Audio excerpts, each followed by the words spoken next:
There are seasons, there are real seasons where we lose sight of him. And we're almost frantic to find him, but we can't find him. We're going to church. She goes to the watchman on the wall. She goes to the church. She goes to the elders. Where is he? And nobody can really tell her where he is. Finally, an unbeliever, basically, a lost person says, where is this guy? Who is this guy that you are frantic trying to find him? And she stops moving. She stops wrestling around. She stops trying to search out. And she says, oh, he's altogether lovely. And she just begins to declare who he is. He's lovely. He's the chief among 10,000.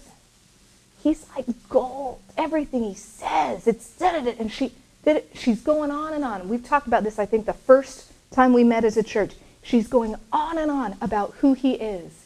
And then they say to her, where is he that we can follow him with you? And suddenly she knows where he is. Oh, he's down by the tracks over here. I've never seen that before. And I thought, what is that? You know, we don't know anything when we're trying to find direction. We can't find direction, right? Am I preaching to I have been in this season where you're trying, what's the will of the Lord? What are we supposed to do? Where are you, God? Are we supposed to move to this building? Are we supposed to move here? What are we supposed to do? What are we supposed to do? God! That's my internal conversation. I'm not exaggerating. It's this, what's next? What? I don't want to be wrong. This frantic thing, right?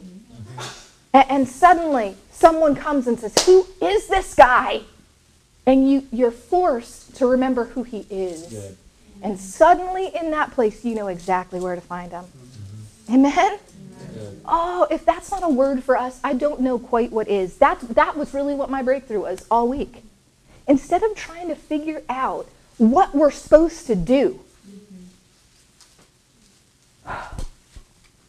can't get any breakthrough on that. So, who are you again? Why am I loving you? Oh, there you are. Right?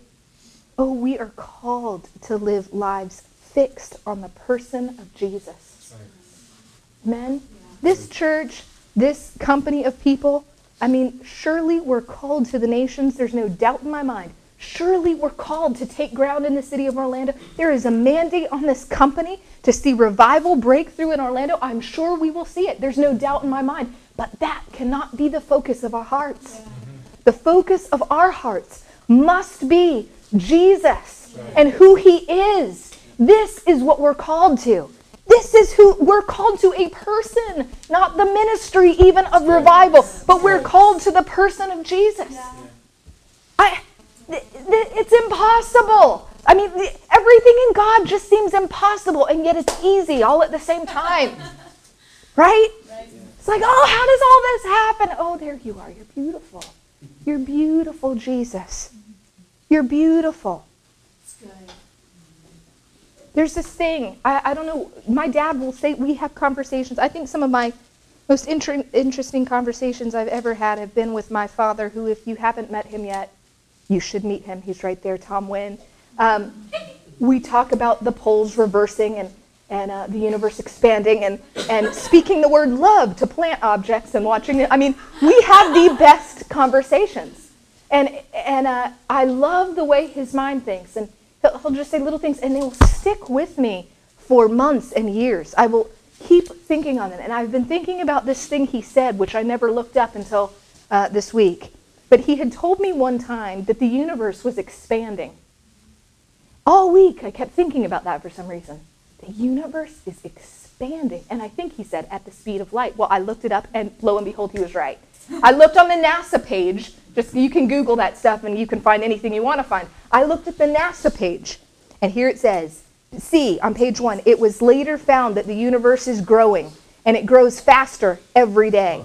A force known, listen to this on the NASA page, a force known as dark energy could be the reason. It's called dark because no one can see it. Come on! I read that and thought, are you for real? It's what we've been talking about the Lord, that he veils himself in a cloud of darkness because we cannot see him and live.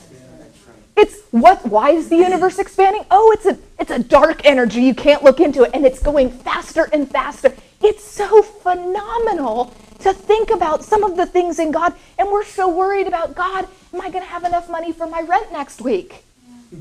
I mean, the not trying to be impractical. We live in we have bills. I'm not trying to be impractical.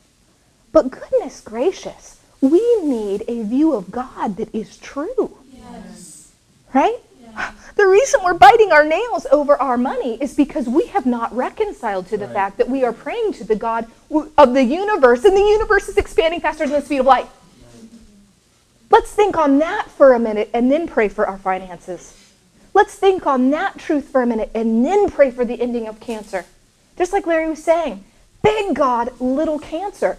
See how we approach everything in life is, this is insurmountable, God. It's huge. And she's, would you look at me? Look at me for a minute. Get your eyes back on me and now look at that thing. Now look at it. Is it still so big to you? Well, it's still big, but you are bigger. It's still, right? That's why we worship before we preach. There is a reason for some of this madness, right? The word roots a whole lot easier after we've all looked at Jesus for a minute and a half.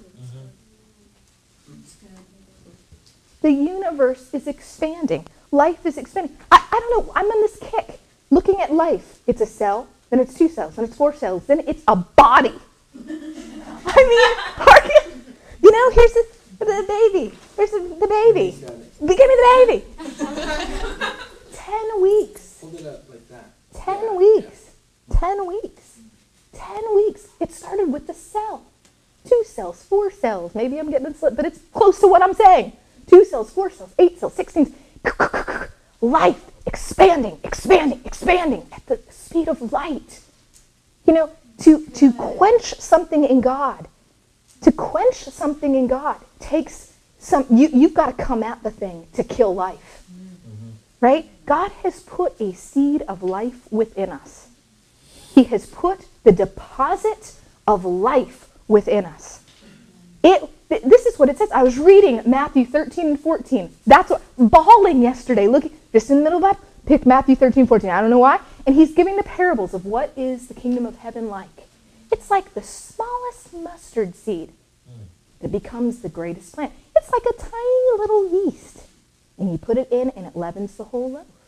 He's giving all these parables. It's life. What is the kingdom of heaven like? It's like the smallest thing that if you just back away for a minute, it'll expand. It'll have its way. It'll take over. It'll take over. Amen? We've got to remember who we're singing to. We've got to remember what the deposit is that is put inside it. Do you think about, I was looking at the stars thinking, the God of the Spirit of the God of the universe is in me. Here's another verse. Look at this one. This may read a little different now that we've just talked on that. Isaiah 9:7. Of the increase of his government and of peace, there will be no end. Listen. Of the increase of his government and of peace, there will be no end. His government is going to expand at the speed of light. Yes. The peace of God, if you'll back away, will expand at the speed of light. Amen? On the throne of David and over his kingdom, to establish it and to uphold it with justice and with righteousness from this time forth and forevermore. And what accomplishes it? The zeal of the Lord of hosts will do this. He loves life. He just can't help himself. He's the dark energy of the universe. Nobody can look into it, and yet it's the cause for everything expanding. It's God, people. Yeah. Come on, NASA.